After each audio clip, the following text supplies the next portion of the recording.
Bonsoir à tous, on se retrouve ce soir pour la conférence de presse de Dani Olmo avant le match de demain contre Copenhague en Ligue des Champions et on commence tout de suite avec la première question qui lui a été posée. On lui dit: comment appréhendez-vous cette dernière journée de Ligue des Champions où il y aura 18 matchs en même temps, en sachant que pour faire partie du top 8, il faut gagner mais aussi avoir une grande différence de but.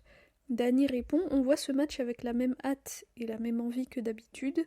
On veut faire partie du top 8 et ça passe par le fait de gagner, donc c'est notre objectif. Ensuite on lui dit: est-ce que vous avez préparé le match différemment de d'habitude, vu que vous devez marquer beaucoup de buts, et comment gérez-vous le fait que vous dépendez aussi des résultats d'autres matchs, et est-ce que par exemple toi personnellement tu vas te renseigner sur le score des autres pendant le match? Dani répond: non. On s'est préparé comme on le fait d'habitude, on est une équipe qui va toujours vers le but et qui a toujours beaucoup d'occasions. Comme je l'ai dit, l'objectif demain est de gagner et après on va essayer de marquer le plus de buts possible, mais le principal c'est de gagner et les autres matchs ne nous importent pas. Ensuite on lui dit: il y a beaucoup d'absences demain au milieu de terrain, donc tu auras sûrement des minutes, mais tu devras jouer à un poste un peu plus bas peut-être. Qu'est-ce que cela va changer pour toi? Dani répond: c'est un tout autre rôle, Pedri et Frenkie sont importants mais ce n'est pas une excuse, on a d'autres joueurs qui jouent à leur poste, comme Casa, Bernie, Eric, qui peut aussi jouer en 6. C'est un poste où j'ai déjà joué moi aussi, que ce soit avec le coach ou dans d'autres équipes, donc il n'y a aucun problème. Ensuite on lui dit: que penses-tu de la prolongation de Fermin jusqu'en 2031 et aussi concernant votre entente sur le terrain? On avait l'habitude de se dire que c'est soit toi, soit lui, mais ces derniers temps on vous a vu jouer ensemble sur le terrain et vous avez très bien joué. Dani répond: je suis très content pour lui, il veut être ici avec nous, c'est un joueur incroyable et un coéquipier avec qui je m'entends très bien. Sa prolongation est une bonne nouvelle pour tout le monde, pour le club et pour le vestiaire. Et concernant notre entente, on a une relation magnifique en dehors du terrain et sur le terrain aussi. C'est vrai que par le passé c'était soit moi soit lui qui jouait, mais là on a eu l'opportunité de jouer ensemble et on a montré qu'on était compatibles à 100%. Je suis content d'avoir des minutes avec lui. Ensuite on lui dit: est-ce que ce mois de janvier est ton meilleur mois depuis que tu es au Barça? Tu as eu de la continuité, marqué des buts, tu es décisif, etc. C'est le Olmo idéal? Et si tu as plus de minutes, tu marqueras encore plus? Dani répond: je suis content et satisfait, mais ce n'est pas encore l'idéal. Je sais que je peux donner une version encore meilleure de moi-même. C'est vrai que dernièrement j'ai plus de continuité et plus de chance devant le but, mais je pense que je peux encore m'améliorer sur plein d'aspects. La meilleure partie de la saison arrive et je veux continuer à m'entraîner au maximum, à jouer, à apporter des choses à l'équipe, gagner et donner de la joie aux supporters. Ensuite on lui dit: ça parle beaucoup du départ de Dro. Tu avais toi aussi fait le choix à l'époque de quitter le Barça sans savoir si un jour tu allais pouvoir revenir. Finalement tu as réussi. Que penses-tu du cas de Dro? Et penses-tu que les jeunes de nos jours manquent de patience? Dani répond: chacun a ses raisons, j'avais les miennes à l'époque, Dro a les siennes. C'est dommage parce que le club avait parié sur lui, il était déjà dans la dynamique de l'équipe première, mais au final c'est sa décision donc on lui souhaite le meilleur et c'est tout. Ensuite on lui dit: l'équipe est plutôt dans une bonne période durant ce mois de janvier, vous avez gagné la Supercoupe d'Espagne, vous êtes leader en Liga, presque dans le top 8 en Ligue des Champions. Dans le vestiaire, quel est votre objectif cette saison et quelles sont les choses à améliorer selon vous? Dani répond: l'objectif c'est de faire mieux que la saison dernière et de continuer à gagner, l'équipe le sait et on y travaille, et concernant les choses à améliorer, il y en a après chaque match. C'est difficile de faire un match parfait et ça serait même problématique parce que ça voudrait dire qu'il n'y a pas de marge de progression, alors que nous on veut continuer à progresser et à nous améliorer. Au final, c'est ça notre objectif en interne avec les coéquipiers, les coachs et le staff. Ensuite, un journaliste lui dit: en mars 2021, Messi a marqué son dernier coup franc avec le Barça. Après celui-ci, il n'y en a eu aucun à part celui de Ferran en septembre 2023. Tu es l'un des joueurs qui a la meilleure qualité de tir.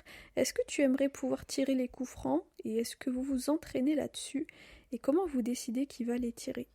Dani répond: oui, bien sûr, on s'entraîne là-dessus. Je fais partie de ceux qui tirent parfois les corners et les coups francs quand l'opportunité se présente. Je n'ai pas de problème à assumer cette responsabilité, mais parfois on décide de faire une action plus stratégique ou autre. On a eu des opportunités, on n'a pas pu marquer, mais on va continuer à essayer et à s'entraîner pour. C'est entre nos mains. Ensuite, on lui dit: comment te sens-tu physiquement? Tu avais eu un problème à l'épaule en décembre et une petite blessure juste avant. Tu sembles avoir plus de régularité ces temps-ci.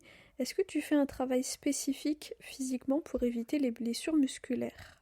Dany répond: J'ai continué de la même manière qu'avant. C'était clair dans ma tête que c'était comme ça que je devais continuer, que ce soit sur ou en dehors du terrain, et c'est cette continuité qui fait que je me sens bien sur le terrain. J'ai tout simplement continué à faire ce que je savais que je devais faire, et ce qui ferait que je me sente bien. Ensuite, on lui dit cette semaine, après le golasso de Lamine, il y a eu beaucoup d'éloges envers lui, que ce soit de la part des joueurs et du coach adverse. Et là, Dany coupe le journaliste et dit « Et personne n'a parlé de ma passe, n'est-ce pas ?» Puis ils se mettent à rire. Et le journaliste reprend « Ça a aussi parlé de ta passe, la moitié du but te revient. Mais beaucoup de gens comparent Lamine à Léo. On peut déjà le comparer comme ça à 18 ans ?» Dany répond « Je pense que Lamine a son propre chemin et il le sait. Comparer n'importe quel joueur à l'heure actuelle avec Messi, c'est une folie. C'est vrai que Lamine est spectaculaire, il est très jeune et ce qu'il nous apporte est incroyable, et ce qu'il apportera à l'avenir le sera encore plus, mais au final il est calme et tranquille, il a son chemin, il a son idée, on sera là pour l'aider et faire en sorte qu'il soit meilleur, c'est notre rôle, et au final disons que ça sera du collectif. Si Lamine gagne, si Lamine joue bien, si Lamine marque des buts, l'équipe va gagner, donc au fond on est tous ensemble. Ensuite on lui dit il y a 2 matchs où Pedri n'était pas là, celui contre Bruges et celui contre Chelsea, et lors de ces 2 matchs le résultat et le jeu n'étaient pas bons. Où est-ce que tu te sentirais plus à l'aise en l'absence de Pedri ? On sait que quand il n'est pas là le niveau baisse et la maîtrise au milieu de terrain n'est pas au rendez-vous. Est-ce que tu te verrais avoir un rôle à ce poste de milieu de terrain, plus près du milieu et moins offensif ? Dany répond « Le poste où je me sens le plus à l'aise, c'est celui de numéro 10. C'est mon poste naturel, c'est là où j'ai plus de mobilité, entre les lignes, entre les centraux. Mais je n'ai aucun problème à prendre cet autre rôle un peu plus bas ou dans l'entrejeu, avec un peu plus de liberté. Comme je l'ai dit, j'ai déjà eu l'occasion d'y jouer par le passé cette année et même avant, donc aucun souci. » Ensuite, on lui dit « On sait que tu es très ami avec Joan Garcia. Il est arrivé cette saison au Barça. Comment l'avez-vous accueilli dans les vestiaires et comment vous le voyez en général ? Est-ce que vous avez connaissance de ce qui se dit sur lui, qu'il peut être un élément déterminant dans la lutte pour la Ligue des Champions ? » Dany répond « Joan est un très bon gardien, il a déjà pu le démontrer en très peu de temps depuis qu'il est là, il l'avait déjà démontré la saison dernière avec l'Espagnol et il nous aide à prendre des points, à gagner des matchs. Je suis sûre qu'il nous apportera encore beaucoup de choses. On l'a accueilli avec les bras ouverts, c'est quelqu'un d'extraordinaire, je le connaissais déjà avant, Fermin et Eric l'ont connu lors des Jeux Olympiques, c'est un coéquipier de plus qui nous aidera à atteindre les objectifs. » Ensuite on lui dit « Il y a peu de temps tu as donné une interview et tu avais parlé de la Masia, et tu as mentionné la photo que vous avez faite tous ensemble avec les autres joueurs de l'équipe formée à la Masia après avoir gagné la Supercoupe. Que représente la Masia pour toi ? Et est-ce que gagner des titres avec autant de joueurs issus de la maison a plus de mérite ? » Dany répond « C'est un moment unique, tu regardes en arrière et tu revois ces photos, ces titres que tu as gagnés, et avec autant de joueurs de la maison, ça a encore plus de mérite. Au final, pour nous qui sommes ici depuis si longtemps, le fait de défendre cette écusson avec l'équipe première, ça nous donne quelque chose en plus, et on le voit sur le terrain avec la niaque avec laquelle on défend ce maillot, pas seulement lors des finales ou contre le Real, mais lors de tous les matchs. Venir de la Masia est un plus. Ensuite on lui dit « Tu as dit que le poste où tu te sens le mieux est celui de numéro 10. Tu as déjà joué plus bas comme lors du match contre Bruges. Que te demande le coach de différent à ce poste parce qu'il y a plus de responsabilité avec le ballon comparé à quand tu joues à un poste plus offensif ?» Dany répond « Il me demande de contrôler le match, de recevoir plus de ballons avec celui qui joue à côté de moi, que ce soit Frenkie ou Eric, et que je fasse jouer l'équipe. Et moi je suis content de pouvoir participer plus quand je joue à ces postes-là parce que ça me permet de plus toucher le ballon que quand je joue 10. Mais au final, peu importe où je joue, j'essaierai de donner le meilleur de moi-même pour l'équipe. » Ensuite, on lui dit « Qu'est-ce que tu considérerais comme un bon signe demain ? Faire partie des 8 premiers ou bien sentir que l'équipe a fait un pas en avant en Europe ?» Dany répond « Les deux, je pense. Il faut gagner, l'objectif est clair, c'est de gagner et c'est tout. Donc pour moi, les 2 options sont bonnes. » Ensuite, on lui dit « On connaît tous ta trajectoire, tu es passé par la Croatie, l'Allemagne et ensuite la sélection. Tu as connu plusieurs entraîneurs. Que te demande Hansi et que les autres ne te demandaient pas, et en quoi ça t'a fait progresser ?» Dany répond « Bonne question. Il me demande d'être moi-même, c'est un coach qui me connaissait déjà en Bundesliga et quand je suis arrivée, il m'a dit qu'il voulait m'avoir ici pour ma vision et ma lecture du jeu, mon interprétation, pour comment je contrôlais le ballon sous pression et aussi mon rôle aux abords de la surface où je peux marquer des buts ou faire des passes décisives pour aider à gagner. C'est ça un peu le résumé de ce qu'il me demande et ça dépend de moi de m'améliorer et de travailler là-dessus. Ensuite, on lui dit « D'après Transfermarkt et Wikipédia, tu as joué quelques matchs avec Dominik Kotaski, le gardien de Copenhague. Je ne sais pas si tu te souviens de lui.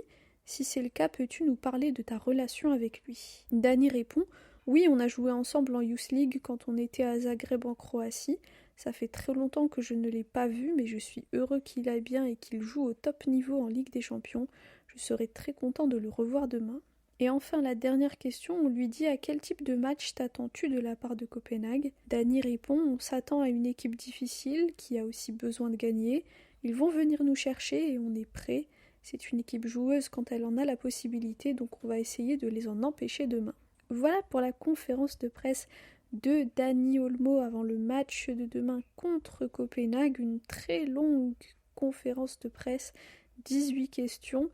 Alors je peux vous dire que je suis fatiguée parce que ça prend beaucoup de temps à traduire, à enregistrer, etc. Donc très très très très long comme conférence de presse. Généralement, bon, au maximum on a 16 questions, là on en a 18. Mais bon, on va pas se plaindre, ça n'arrive pas tous les jours. Donc profitons de pouvoir en savoir plus de nos joueurs. J'ai bien aimé la manière dont il s'est exprimé, notre Dani Olmo. Il a l'air d'être très très mature. Et ça c'est super. Et concernant la question que j'ai pu lui poser, comme je vous l'ai dit et comme vous le savez, il y a la possibilité à chaque fois, la veille des matchs de Ligue des Champions, de poser une question au joueur qui sera en conférence de presse avant Hansi Flick. Et cette semaine, bon, vous l'avez vu, c'était donc Dani Olmo. Et donc hier, j'ai pu poser des questions sur le poste réservé aux membres sur la chaîne officielle du Barça. Et ma question a été sélectionnée. En fait, je lui ai demandé qu'est-ce qui se passait dans sa tête au moment où il marquait un but aussi incroyable que celui qu'il a marqué contre le Slavia Prague. Parce que quand on le voit comme ça, on a l'impression que c'est très facile à marquer. Mais c'est un but en lucarne, c'est très difficile. Et il a dit qu'effectivement, c'est pas facile. Mais qu'à ce moment-là, il y a plein de choses qui lui viennent en tête et en même temps rien. Et une fois qu'il voit qu'il a marqué, il est très content et il est heureux d'avoir pu aider l'équipe à revenir dans le match et puis aussi à contribuer au fait qu'on ait une victoire à la fin. Donc voilà, ça fait plaisir de voir que ma question a été posée et que Dani Olmo a pu y répondre. Dites-moi vous ce que vous avez pensé de cette conférence de presse. Merci à tous pour votre écoute, pour vos commentaires. Visca el Barça et Visca Catalunya.